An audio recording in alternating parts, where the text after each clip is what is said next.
Well, I want to tell you today and describe to you and show for the first time slides to a group like this, maybe to any group, about a discovery that I made in 1992. And I've never talked much about this. I've never talked publicly about it. This is the first time. And I've decided to go public with it because I'm sure enough of it now. And I think it's quite interesting and quite exciting. And it illustrates a method of archaeology that is rather fascinating. And that is how you can go from the text of the Bible to the field and sometimes get some amazing matchups. We always get correlations and we get interesting juxtapositions and possibilities. But I believe that we've got a fit here that indeed is very, very persuasive. So I want to talk about that. And it has to do with a Jesus hideout, a place where Jesus took refuge. Literally, geographically, a spot. You could go there, you could sit there, you could think about it.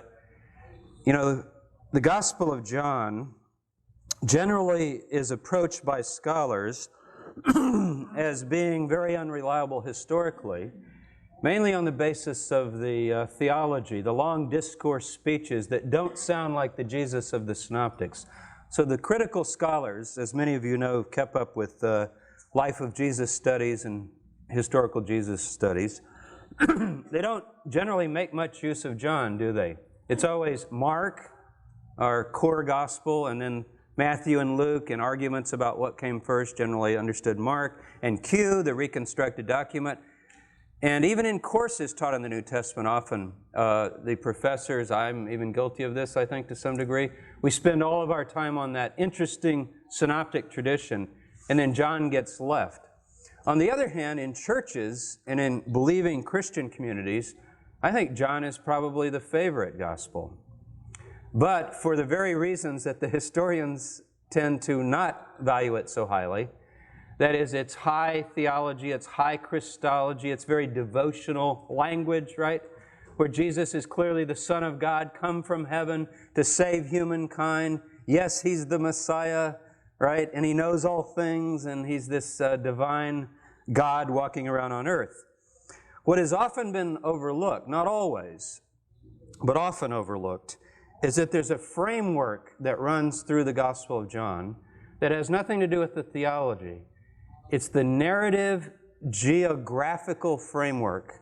The author of this gospel claims to know things, details, that I don't think it's easy even for the historian to suppose were simply made up. That is, whole. Let's make this a vivid narrative and create all these things. If you remember at the end of Jesus' life, the final redactor of the gospel speaks of an eyewitness. He says, "And we know that the testimony of this one is true." And so whoever finally wrote that last chapter refers back to some sort of testimony of somebody. We usually call him the beloved disciple, otherwise unknown. And it's very possible then that the framework of John might be our most reliable evidence for getting at some of the archaeological kinds of things, not the theology, not the beliefs about the person of Jesus, but who, when, where, how things were put together. As you know, John is aware of 3 Passovers, correct? Possibly even 4, which means the work of Jesus from His baptism to His crucifixion, according to the Gospel of John, was over 3 years. You read the Gospel of Mark and you have a general impression that it probably took a week or 2. Right? You're constantly getting in and out of the boat and traveling and going back and forth. And if I ask my students sometimes, read Mark, sit down, read it through, and then I ask them, what's your impression of the time here? Jesus appears on the scene, He's baptized. It has 16 chapters. By chapter 8, He's headed for Jerusalem to die. You're in the last 2 weeks of His life. Chapter 8. Well, what's in the first 8 chapters? Basically getting in and out of the boat, avoiding the crowds, remember? Well, how long is all of that? You know, it's timeless. You have no sense. Is it a week, a month? Normally, I think your general impression might be it's a season. You know, maybe it takes place in a year. He's baptized, and then later, maybe the next spring, He's dead. But according to John, it's 3.5 years. It's extended. Now here's the other thing John says that is completely unknown to the synoptic tradition. And this is the one that I'm going to zero in on. John says that Jesus joined the Baptizer, Yochanan, right, John the Baptizer, and for a period of unspecified time, I would think it'd have to be weeks or months, Jesus and his newly recruited disciples were in the Judean area of the Jordan River, south, and John was in the north, and they carried on a joint, I like to call it a joint baptizing evangelistic campaign. That's in the Gospel of John. We'll look at it in a minute. Very few people have noted that. I think they've read John for John 3:16, and I and the Father are one, and I'm the vine and you're the branches. I mean, this is the John I always heard growing up. But there's another John that tells you right specifically, exactly, precisely, geographically where Jesus was baptized, where John was baptizing. And the fact that long before Jesus started his Galilean ministry, as it's called in Mark, you know, where he goes to Capernaum and gets the fishermen, we read the Gospel of John and we find out that Jesus and his new followers, including those fishermen, have been in a team effort with John the Baptizer. I would have to say, the way it looks is Jesus is working under John or with John. You know, I'm not into the hierarchy here. The point is, John's doing this thing, right? Baptizing. Jesus comes and joins and then says, I'll take the south, you take the north. And they carry on for a while, and Jesus is extraordinarily successful in his campaign. In fact, the Gospel of John says that he ended up baptizing more people than John. Now, what baptism was this? It's the baptism of John the Baptizer, isn't it? It's very interesting.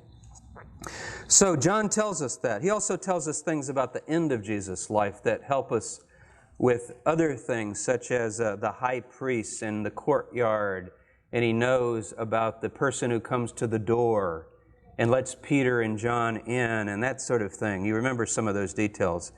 He gives you many extra details. So let's look at some text. I saw many of you had Bibles, so if you have a Bible, we can actually, you can follow along with me here. In chapter 3, verse 22 of the Gospel of John, it says, after this, Jesus and his disciples went into the Judean countryside. Now, this is after his baptism, and he goes back up to Galilee for a wedding at Cana, right? The famous wedding at Cana. Maybe the wedding of one of his brothers. It seems like it could be a family wedding. So we could speculate. We don't really know. Barbateering said it was his own wedding. I think we can probably forget that idea. But anyway, he went to a wedding. This is unique material to John. Wedding up at Cana. You know where Cana is? If you're at Sepphoris, Nazareth, you can see Cana. That's the area he grew up in. So he probably has relatives there. But it says he went into the Judean desert or country. In Greek, it's Eremos. Actually, we'd call it the Judean wilderness area. And he spent some time there with them and baptized. So he is down in the south. When we talk about the Qumran area in the south by the Dead Sea with the Jordan flowing in, Jesus is perhaps a few kilometers north in that general area where tourists are taken today and shown the traditional spot of Jesus' baptism up by Jericho and further up. You'd call that the Judean area of the Jordan. Now here we have Jesus baptizing in the south. John also was baptizing at Anan near Salim. That's the kind of detail I'm talking about. Now, if we can locate Anan near Salim, this is like me telling you directions to someplace in North Carolina. You know, you say, you go down here and you come to this, you know, near this. This is someone who's familiar with the territory, I think. It doesn't read like embellished fiction to me. It reads like something specific, does it not? I mean, I think we can trust this. Because there was abundant water there, I'm reading the RSV. Actually, it's many waters. So we want to look for a place where there's springs bubbling up, waters flowing into the Jordan. You know such a place? In the north. It's in the north, Anan Salim. And all people kept coming and were being baptized. John, of course, had not yet been thrown into prison. Now, there's our chronological hook.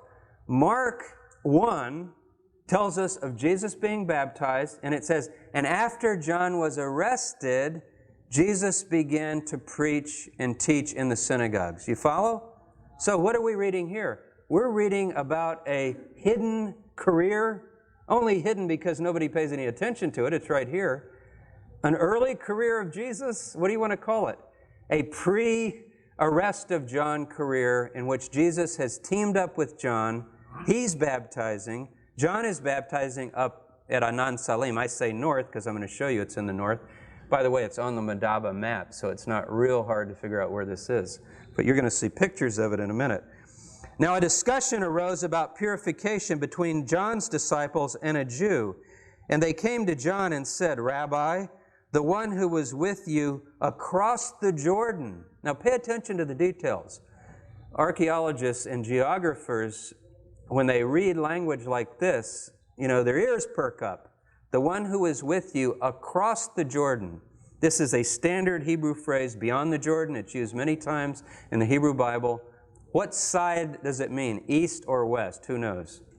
When you're in the basic land of Israel, land of Palestine, Holy Land, and you talk about across the Jordan, talking about east of the Jordan.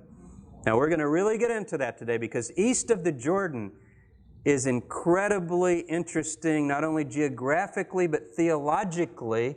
The graves at Qumran are pointed north, right? And this idea of a light coming from Galilee beyond the Jordan, which is a prophecy in Isaiah. There's a lot of things about this. So the one who is with you beyond the Jordan, to whom you testified, he is baptizing, and everybody's going to him. So this is sort of a report of competition. What are we going to do? That guy that you baptized a few weeks back, he's down south, and they're all going to him now. And John is reported to say, look, it's very similar to what Jesus says in the Synoptics. If you recall, there's a story about where the fishermen, actually, it's James and John say, we saw somebody casting out demons in your name, and we told them they better not do that. And Jesus said, well, whatever people are allowed to do by God, let them do. God's in control. So he says, don't forbid them. Well, John takes a very similar attitude. Nobody can receive anything except it's been given. In effect, he's saying, if Jesus is destined in some kind of mission to end up baptizing more people than me, then let it be. Now, you could read this more theologically and say the writer is trying to make it clear to you that Jesus is and will be greater than John, and that is a motif in John. He must increase, I must decrease. But here, it's pretty much straightforward. It reflects, I think, a general theology that's understood among these groups, that things are predestined and controlled basically by heaven. And so there's no competition particularly here. Now, if you go on to chapter 4, verse 1, now when Jesus learned that the Pharisees had heard that Jesus is making and baptizing more disciples than John. Now notice the language is a little complicated. Jesus heard that the Pharisees up in Jerusalem, I'm assuming, primarily, had heard. In other words, this Jesus figure now could end up being more of a threat to the establishment than John. Would he also be willing to say things like, you generation of vipers, you whitewashed sepulchres, your temple is a den of thieves? Well, we find out later in the Jesus material that he is indeed radically willing to denounce the temple cult and the temple religion. I'm using cult in the general sense there. So the Pharisees hear that, and then John just tells you that Jesus personally was not baptizing. Now, that's just an interesting point. I don't know what we can make of it, but I assume it means that with his own hands, he did not baptize people, according to this text, but it's his baptism, essentially. He's the director of the program, and but his disciples actually carry on the work. Now, according to Josephus, who also tells us of John's baptism, right? We have an extra biblical source for this in the Antiquities, book 18. John was very popular, and Herod feared, and the Gospels reflect this too, the popularity of John. Now, if this has any historical merit, that Jesus himself is baptizing as much and more than John, you can see that Jesus at this point is coming under the possible eye of the Romans, and if not the Romans directly, Herod in Galilee. Now, there's rumors are going to be flying around, right? That there's a Galilean prophet of some type down in the south. What are we going to do? He's got crowds coming to him. Well, we've already read in the Gospels and the Synoptics that John has hordes of people coming to him from all over the country. He's picked the strategic spot. I'll show you in a map in a minute on the slides, and you know your geography pretty well, I think most of you. But if you look at where John is baptizing, he's put himself at the funnel of the whole country, where people can come up from the south and come from the north and gather right at the base of the Jezreel Valley. That's where he's in the plain there. We can have huge rallies of thousands of people. If this is also the year 26, maybe 27, there's a possibility that's a sabbatical year, which means our peasants and our farmers and many of our people would not have to be planning that year, and could flock out in the summer harvest months to meet John and to be baptized and also to encounter Jesus. Well, back in 1992, this is relatively recent for me, I was teaching this in my Christian Origins course. And it was one of those sort of aha moments, where the light goes on. I was working through chapter 3 and 4, and I want you to go over to chapter 10. And this is where and when. I actually want to reproduce this for you in terms of a discovery that I made, because sometimes things happen like this. I felt like I knew the material pretty well. How you don't really sometimes think you'll notice anything different because you read it so many times, but, that particular day I did. In John 10, and again, only John gives this, he tells us that in the winter, I'm going to say of 29 AD, because I think Jesus was crucified in April of 30. So in December of 29, and we can get so specific here, because it says it was Hanukkah time. It was the Feast of Dedication. So it's the month we call Kislev, the 9th month of the Jewish year. And on the 24th day of that month, which is coming up in a week or two, right, again, is the night of Hanukkah, the first night of Hanukkah. And Hanukkah is actually on the 25th of the 9th month. So in the year 29, we can look this up in our computer programs now and tell, this is in December. I've been in December in Jerusalem many times. That's when we try to do some of our desert work. Because of the weather out in the desert, it's nice and warm and tolerable. But in Jerusalem, last year, for example, we were there and we were actually carrying on some work at Mount Zion, Dr. Strange and our group, in the snow. And I didn't bring any pictures of that because it's not relevant to this, but I mean, it can snow in Jerusalem. Climate has changed perhaps over the years somewhat, but I don't think drastically. So Jesus is in Jerusalem in the winter, and he's in the temple complex, and there's a confrontation in chapter 10 in which, verse 31, the Jews took up stones to stone him.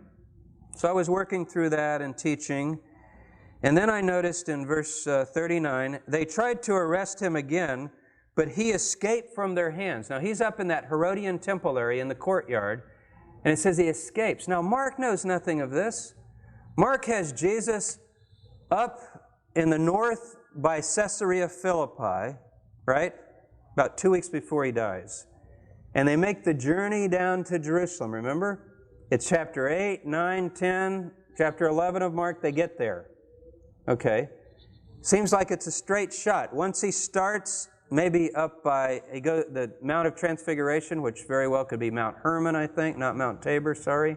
Then he goes to Capernaum, it says, and then finally they head on down. Now, John knows of more activity and more time, so I don't think actually it's a week or two before Jesus. All Mark says is they're on the road to Jerusalem. Well, if you're on the road, you can make some stops, right? John has Jesus going to Jerusalem a number of times like this, clandestinely. You might wonder, what does he do down there? Well, he has friends. He has inside contacts. After all, who owns that upper room in the Essene Quarter, what we call Mount Zion today? Who owns that property and has it all ready for him in the spring when he comes down and he tells the disciples, go into the city and you'll see a man carrying a jug of water. He'll take you to a place and tell the master of that house that the teacher is ready for his room. It's some sort of an Essene guest house, we think, or something like that. He has contacts in the city. It's not even clear here that he's gone down with his disciples. Notice the disciples are not mentioned. Maybe he went down privately to carry on certain things. We don't know. Maybe to meet with some people. You know, you can speculate, right? But I think it's interesting to speculate, just so you know your speculations are speculations. Anyway, verse 40, now this is the verse that I saw one day teaching in class in the spring of 92.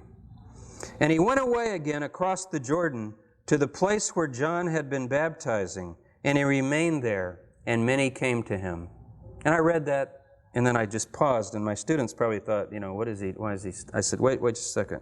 Let me look at that. I'll do it for you again. And I said, wait a minute. I have never noticed this before.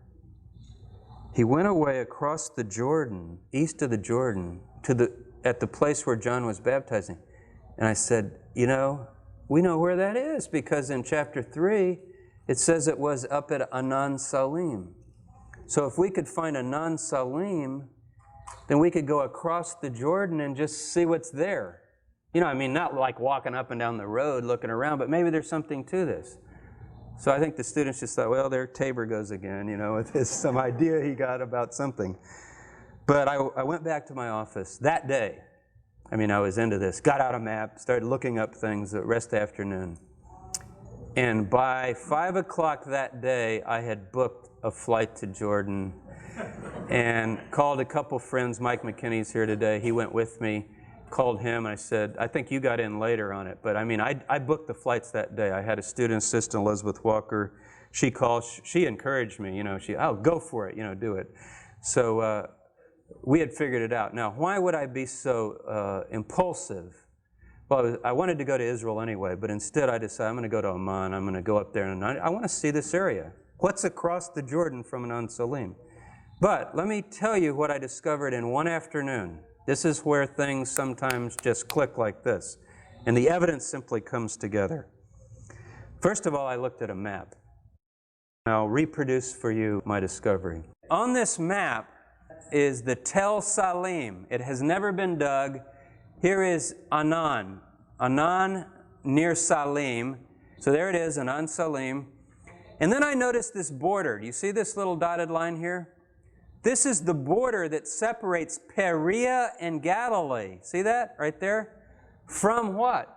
The Decapolis area, which is ministered by the Romans. In other words, if you cross from here over to here, you get out of Herod's jurisdiction. Good place to hang out, wouldn't you say? In terms of certain clandestine activities that you might want to carry on. So there was Anan Salim. So Jesus is down in this area baptizing very successfully, with surely thousands of people responding, I would think. John is up in this area. Now notice, if all of Galilee, when they go to Jerusalem, you know, they just funnel down the Jezreel Valley. So anybody coming down is going to come down right to this area. You talk about a strategic spot to carry on a campaign. I mean, this is it, isn't it? Up in the Dan area. It's not as huge as that. It's not as elaborate as that, the headwaters of the Jordan. But it's one of those areas where water is bubbling up and flowing down rivulets and valleys, all into here. So that it really fits the description because there are many waters there. But remember, he's baptizing in the Jordan, right? In the Jordan River. That's how we know John the Baptist. So Jesus comes from Nazareth, right? He comes down here and he's baptized by John. Then he retreats into the wilderness somewhere in this area for 40 days, and he faces his temptation. And according to Mark, then, when he hears John's arrested, he starts his ministry. But if we add in what the Gospel of John tells us, after the 40 days, instead of going back to Galilee and then waiting for John to be arrested, he takes his followers who are formerly followers of John, right? Remember Peter and Andrew and James and John? These were with John. Now they're dividing up, kind of like divides up. And I don't think there was necessarily animosity. So Jesus is somewhere in this area, down in the south, carrying on his campaign, mainly affecting Judea and Samaria. Okay, so we know that. Now, I also noticed, and this was getting me to the point of putting this together, because at this point I had no idea. If you look all up and down this area of Jordan, what we call Jordan today, the east side, what would you find? I had been to Amman before, and I'd been to Petra, and I'd been to Madaba, and all the tourist sites that people do when they go to Jordan, but I'd never even been up in this area. So I had no idea. I've been to Jerash, of course. You know, where you've been if you've been to Jordan, you do all the standard things. So I didn't even know what this area looked like. I knew there were some excavations going on at Pella, so I was looking at the map and I thought, wait a minute, Pella, that's interesting. This is 7 kilometers from Pella down to this area across from Anan Salim. Well, I'll get to that in a minute. Some of you already know where I'm going with this. You know, your mind works best once you begin putting things together. But I don't think you can read this, but can you, any of you read, that says the brook Kerith, C-H-E-R-I-T-H, Wadi Kerith or Nahel Kerith, Karat in Hebrew, to cut. So it's a wadi, virtually unknown except to Bible readers, very well known. Anybody here remember anything in the Hebrew Bible about the brook Kerith? You should know this from Sunday school days if you're a Christian. If you're Jewish, maybe it's not in the Torah reading, after our readings, but what do you know? Just speak out, I can't see. Elijah, all right. 1 Kings 17. So I remembered that. I thought, that's in Kings somewhere. Let me find that. I'm flipping through the Bible, and what do I read? Elijah the Tishbite, he's called, which is an interesting term. We might have time. Ask me later in the questions to get into that if we have time, but I want to get through the basic story. Elijah the Tishbite, who dwelt with the dwellers of Jabesh Gilead. It's called Jabesh Gilead, because this place is called Wadi al-Yabas in Aramaic. I mean in Arabic. It says that he, during the reign of Ahab, is told to flee from Ahab and Jezebel because they're after his life. So here is someone that is running away and hiding because someone wants to kill him. Does that sound familiar with what we just read in John? But this is Elijah, right? And so Elijah the Tishbite is told to go east of the Jordan, go across the Jordan, and dwell in the Wadi Kerith, and hide there from Jezebel and Ahab. And ravens will come and feed you. Now you remember, right? The birds. Many pictures have been made of this. Elijah hiding in a wadi, a ravine, and ravens coming morning and night to bring him food. Probably from the garbage dump outside the major city of Pella, which is an ancient city. It's not just a Roman city. It goes back further. So that's the populated area. This is a rather remote area. So here's what I began to think. Now wait a minute here. There's something interesting. John is baptizing in this area and also beyond the Jordan because there's much waters. What is that wadi going to be like? What does it look like? That's why I wanted to go and see it. But also the brook Kerith. Could it be that Jesus, being a devout Jew, knowing this place, I would think, very well, growing up in Galilee, growing up generally in the area, as we would say, knowing the general area like the back of his hand, would have been quite familiar with the brook Kerith as the place where Elijah once hid. Wouldn't you think that people in New Testament times and in the Second Temple period in general were as interested in some of the holy sites as people are today, especially when they could read right out of their own texts mentions of rivers and wadis and geographical areas and mountains where things happen? Can't you imagine a Jewish kid growing up and the parents and friends saying, over there is the hill where Saul was defeated, or down there in that valley is where, David met Goliath, or over in this wadi here, hiking through it and looking at, this is where Elijah hid. I mean, I don't find that hard to imagine at all. I don't even think that's very speculative. When you're on the ground, you realize how close all of these places are, don't you? This is just a very small area. You can look at the scale of miles up here if you're not familiar. There it is right there.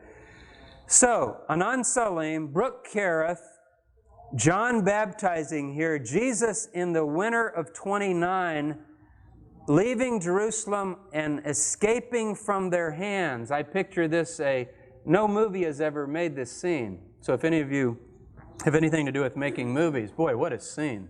Wouldn't that be great? Have Jesus clandestinely getting out of the city some way, almost getting caught, and working his way up, maybe going through Samaria like he does in chapter 4 of John, to avoid being seen. And where does he go? He goes across the Jordan where John was baptizing. Now, notice the next verse says, or the end of that verse, and many came to him. He stays there the whole winter with his disciples. I have the impression that it's a known locale to them. And others that are in the movement, we might say that are in the know, sort of an underground understanding. Where's Jesus hanging out? Oh, up in Wadi Kerith, where we have our headquarters. We've taken over a few caves, and this is where we hang out. Because it says, many came to him, and this is where Mary and Martha send word that Lazarus is sick. You ever connected that story? It's the next chapter. Chapter 10, verse 41, I read. Next chapter, what? Lazarus gets sick. They're worried he's going to die.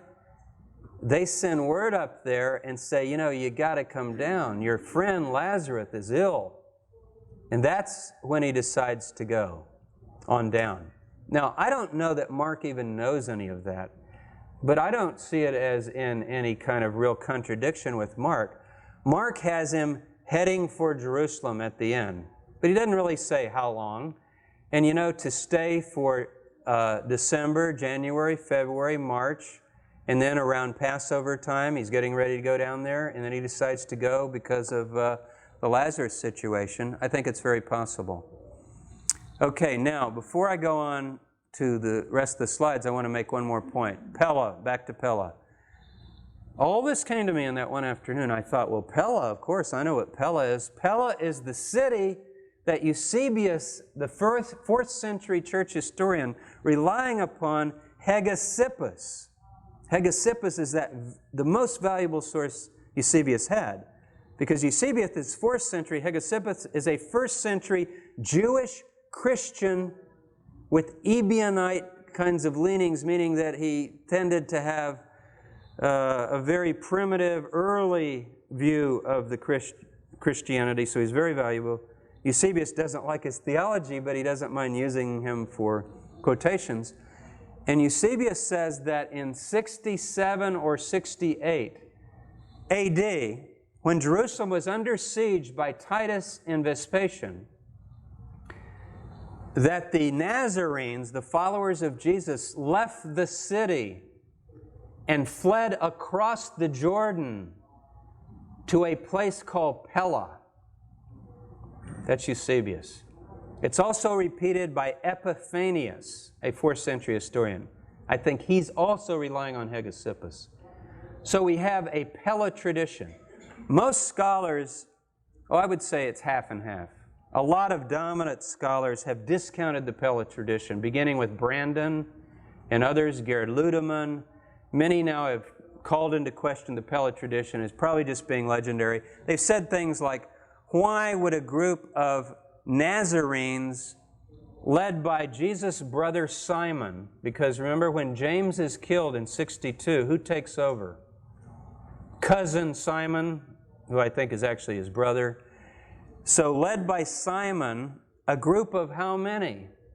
Well, I don't know how many would have stayed loyal this far along and actually have left, but surely a few hundred, made their way up and across the Jordan. And it said, and the objection has always been, they wouldn't have gone into the Decapolis city of Pella that the Jews had attacked during the early stages of the war, and the Romans had punished severely and their battle. I mean, are they, you know, they're fleeing Jerusalem. They're not going to go up to Pella, a pagan Greco-Roman city, and so it's just been seen as a legend. But here's the thing, it's a lot like this geographical information in John.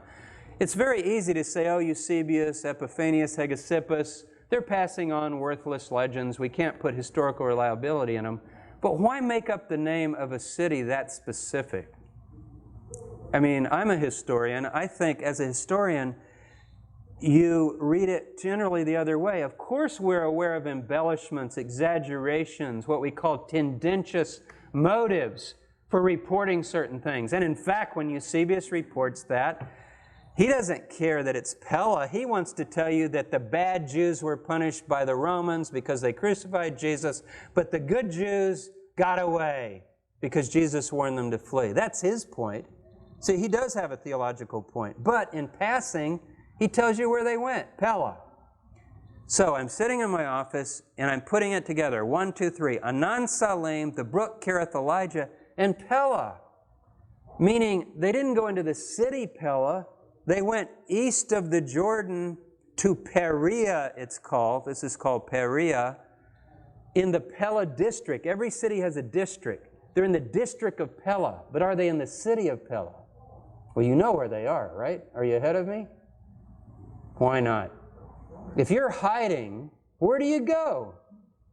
Do you go into a city and say, you know, we're Jews, we're not part of the war effort, but we'd like to stay in town? I don't think so.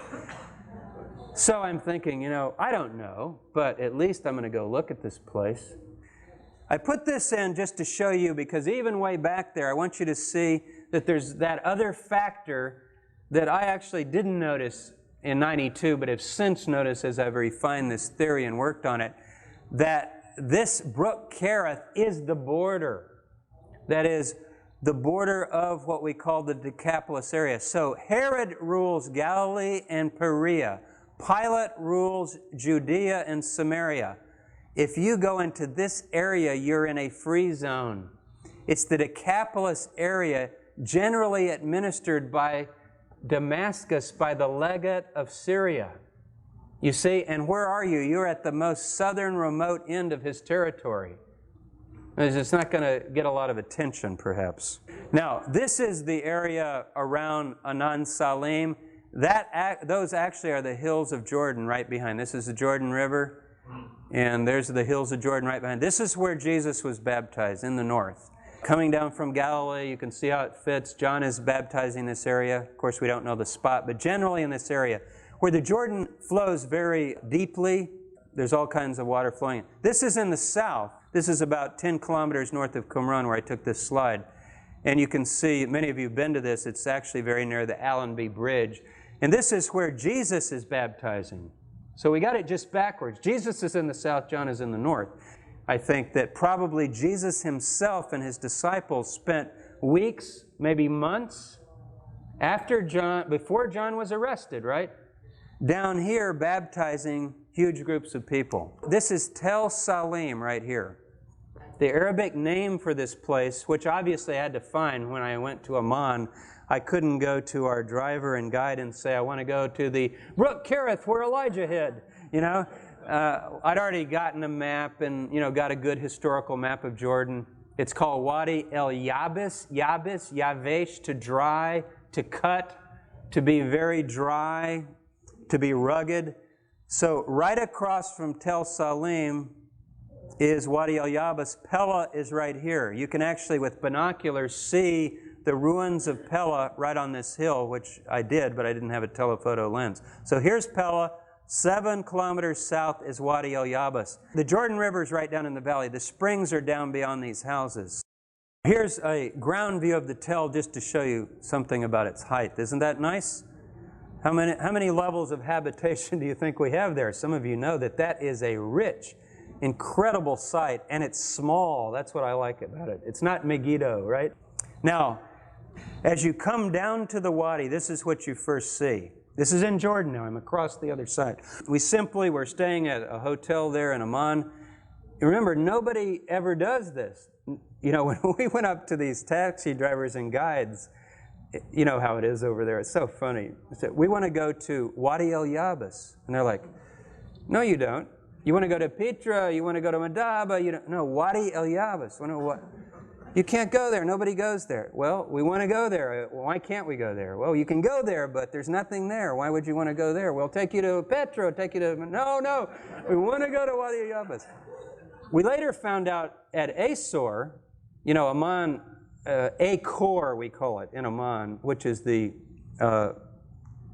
Middle Eastern branch in Jordan of Asor, American Schools of Oriental Research. Wadi El Yabas has been surveyed now for 10 years by Gaetano Palamo and others connected with Acor for prehistoric remains. So people do go there, but not tourists. No tourists go there at all. It's very hard to get to. You get off the main road, and it's kind of hard to find. But anyway, we parked our car right up here. You walk down, and you begin to see it like this. Well, I thought, now remember, I have so you're getting the sense of adventure here. I have no idea what this looks like. Is it just going to be a dry creek bed that'll blow my whole theory? Now, I'll be honest with you. We, in this field of history and archaeology, have our pet theories, and this was mine. And I wanted Wadi El Yabas to be a certain way, you understand? I wanted it to have steep sides and cliffs with hundreds of caves and abundant water and places to hide. Of course I wanted that, but I didn't know. You know, you've been to different wadis, some of you, and you know, wadis can be wadis and they can be many things. So this is what we first began to see. So it was really exciting walking along. We thought, well, what'll be next? And then you know, it's more like this. We made friends with the Bedouins, and we're walking along here. There's a team of about 5 or 6 of us.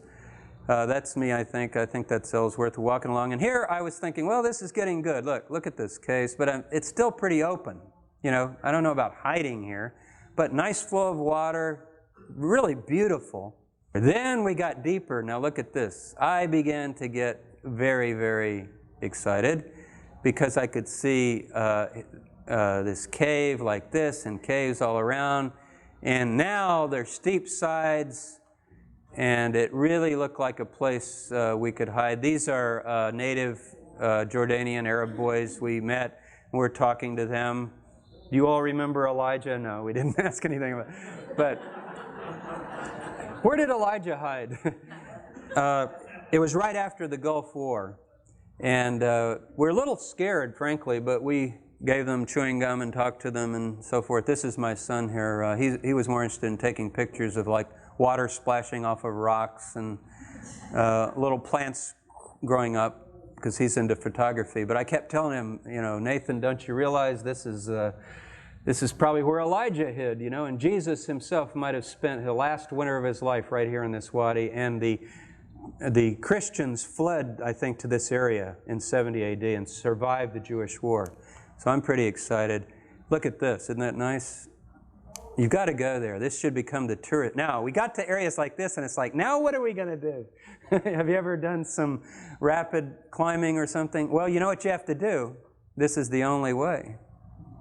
You have to climb up here. You can't, you know, but this is how narrow it gets, and we're going on back.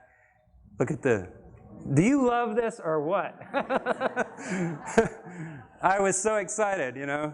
And I don't know, it's just, I was utterly convinced that this place had a significance as a hideout. At one point, I mikvah'd myself in the wadi for my students. I wanted to get a picture, show them. Actually, I thought, they've always asked me, what do you do when you mikvah? Well, you got to take your clothes off, so I didn't want to do that. But I said, basically, I wanted to show them the way I thought they baptized, you know, by just buckling your knees and dipping down. So I had them take a picture, and I wanted to show you the water. Now, this cave I loved. This is right as you go, after all the waterfalls. This is chronological. This has definitely been carved out. It's a very interesting cave. Pretty hard to get up to. You know, this is taken with a telephoto. There's another shot of it. And inside, That's actually Sheila Bishop looking out, and she took some pottery samples, which Professor Strange. We found lots of pottery everywhere. As you go on past the more rugged area, it opens up like this, but all along here are caves, you see? And in some places, the caves are so high up you would have to have climbing equipment. It's very rugged. Now, the Synoptic Gospels, and the core being Mark, I think, Mark 13, has a chapter where Jesus predicts the destruction of the temple. The disciples are rather surprised at this. Not one stone of all these great buildings will be left upon another. And we call it sometimes the Markan Apocalypse, or even the Jesus Apocalypse. It's one chapter, but it essentially tells you how the city will be devastated, how prophecies of Daniel will be fulfilled, and there will be a terrible time of tribulation and trouble, and even the Son of Man will come in the clouds of heaven. So it's a very set piece. But there's one part in it that I think some of you will recall, where Jesus is quoted as telling his followers, this would be 40 years after his life, when you see the desolating sacrilege set up where it ought not to be, let the reader understand. So there's some kind of real coded work going here. You got to know Daniel, you got to know what the desolating sacrilege is in Daniel, which essentially has to do with Antiochus putting up a pagan altar in the Jerusalem area or around the temple. But what he says is, let those who are in Judea flee to the mountains, and those who are in the country, out of the country, not come back in, that general country of Judea. Now, if you flee to if you're in Judea, you saw that huge area of Judea, Samaria, you got to leave that area, and you flee to the mountains. Now, mountains is general, but look on a good topographical map. The great mountains in the Holy Land are the mountains of Gilead. Any of you driven through that area? Up, not Jerash, but up near the Jordan and coming down. It's just breathtaking. You know, you wind around, and the mountains of Gilead, right in our area, that's what the wadi cuts through. So there's a tradition that Mark knows that these followers of Jesus, the Jewish Jerusalem, I call them the Nazarene followers of Jesus, you know, you can be very fundamentalist about it and say, hey, Jesus is supernatural and he was a prophet and he knew and he told them, you know, or you can be more historical and say, well, Mark has that tradition one way or the other. It doesn't really matter. The point is, here's a text from around, 65, 70, we think, maybe earlier, maybe later, but around the period of the Jewish-Roman War in 70, in which we are told that the followers of Jesus are going to leave the city and flee. So look what we've got. We've got Elijah hiding. We've got Jesus hiding. We've got John generally in that area. Remember, he was arrested by Herod. Where was he hiding when he was arrested? And then we got the Nazarenes going to this area. It's just too precise for me. You know, I think the wadi is very significant. Now, what I've told you so far is not archaeology. Remember the title of my lecture, Mapping Textual Traditions and Putting Them on the Ground. But there's some very interesting possibilities that could connect Qumran, the Essene quarter of Jerusalem, and Wadi el-Yabas. The three things that I give my life to. There's a method to my madness.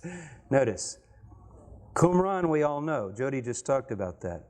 There's a distinctive form of pottery, such as these plates and bowls. It can now be checked in terms of its chemical and physical makeup, as you saw, some of you in the recent video, the Brigham Young work on the Discovery Channel. So it's not simply looking at the shape of the pottery. It can actually be calibrated down to where did this pottery come from, okay? The Essene quarter of Jerusalem. Some of you perhaps read, I hope you did, the article that we wrote in Bar a few months back last year of Bargill Pixner's theories. The group that flees Jerusalem, I believe, is certainly living in the Essene quarter and has probably largely taken over the Essene quarter. They're all becoming Nazarenes according to Acts, right? They've been waiting for somebody to come along because the teacher was over 100 years ago and he's dead and he never came back. And here John has come, the prophet, and Jesus. You know, I think there's a lot of evidence that the Essene quarter might have been a stronghold for Nazarene beliefs. They leave that area. What do they carry with them? And where is the pottery made that they're using? Now, I can't prove any of this yet, and we don't do archaeology to prove theories. But we have to have theories. There's so many places to dig. There's so many things to investigate that going to texts like this can give us possibilities. So, we've initiated efforts at Mount Zion, which are described in that article, and we've done, I wouldn't call them seasons because they're not really digging there, but surveyed the property, begun to be friends with the Greeks that own it, made initial efforts there. If we ever are able to take it down to the Rhodian level and get to the towns, the houses and the streets and the villages, that 2 probes have been done by Pixner, and we know that it's small dwellings of Jewish families with mikvahs, coins from ending around 68, like the area had been abandoned. The pottery that they're using might match up with Qumran. As far as the wadi, the only way to prove anything beyond what I've given you might be that the pottery that we find abundantly in these areas, and in the higher caves, I think it's been undisturbed, frankly. We were asking these little kids that are like mountain goats the way they climb on those rocks. Do you ever go way up there? Oh, no, we never go up there. It's too dangerous. It's just not, it's a lot like the caves down in Wadi Muraba'at and the Kidron caves, where the Bar Kokhba material was found in Wadi Muraba'at. They're virtually inaccessible. I doubt if people have been in them for a long time. You know, Josephus tells of whole families hiding in these caves, remember? Of Arabella, which is on the other side, and how Herod came out and couldn't even get to these people. They're so remote. This is what I'm picturing going on. So we can eventually do this. However, in the scrolls, we do have references, first of all, in the copper scroll, to hiding places across the Jordan. Now, why would the copper scroll among the 64 places have some of them across the Jordan unless this is not an area that they're interested in? They say they're in Perea, or they're in Kolit. And we think Kolit, mentioned 4 times, also mentioned in the Babylonian Talmud, is the area that Alexander Jannaeus defeated on the east side of the Jordan. Also, in the Damascus document, there's references to the teacher fleeing to his place of refuge.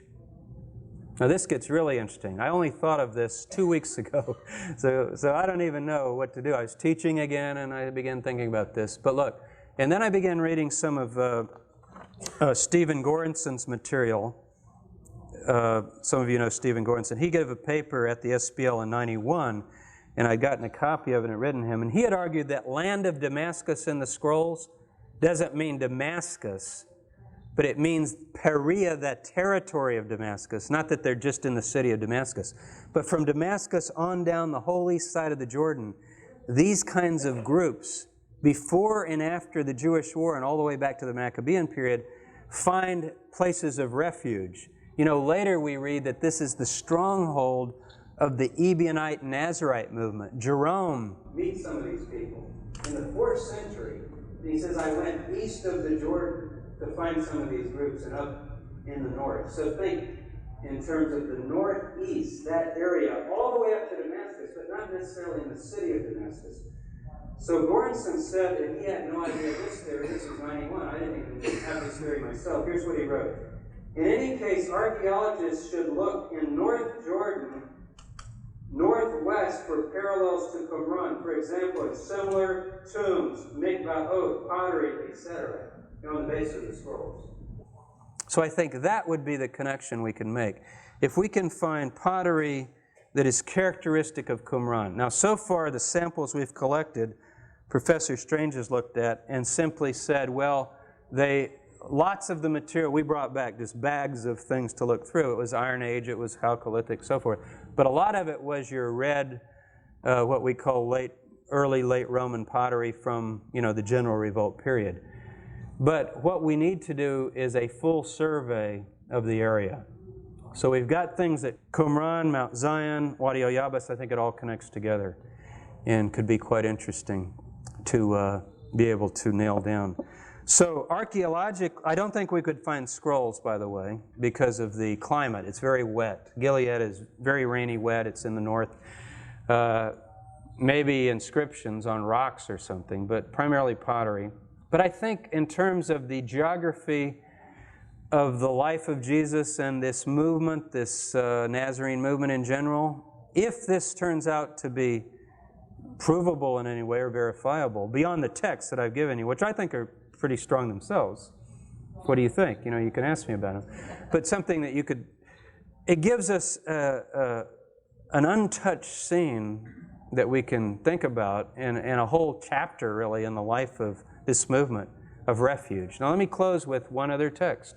Revelation 12, it's the most speculative one. But in Revelation 12, written, I think, during the time of Nero in an early draft and later Domitian, okay, so some of it's early. And if it's from Nero, who's the emperor during the revolt? You know, Nero's assassinated in 68. Because we can do some of our beasts and horns and try to figure out, some of it seems to definitely be Nero, and Jerusalem still seems to be standing in chapter 11, right? So in chapter 11, chapter 12, you have a woman pictured who stands for the people of God. She bears a child.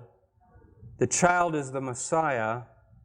A dragon tries to destroy the child. He's taken up to heaven. The woman then, the dragon turns on the woman. You know, I'm going to get you since I didn't get the child. And what does she do? She flees into the wilderness to her place, where she is nourished, notice the word, fed, ravens, nourished, for 1,260 days. Could the author of Revelation be giving us a apocalyptic, symbolic reference to a memory of a flight of the woman into the wilderness to her place? That reference to her place is kind of intriguing. So we've got references in Elijah, Qumran, possibly, even maybe the teacher, you know, who flees to his place across the Jordan in the land of Damascus. And then we've got John the Baptizer, Jesus, and then the Pella tradition with the book of Revelation. So it's an interesting package. So, a Jesus hideout in Jordan, what do you think?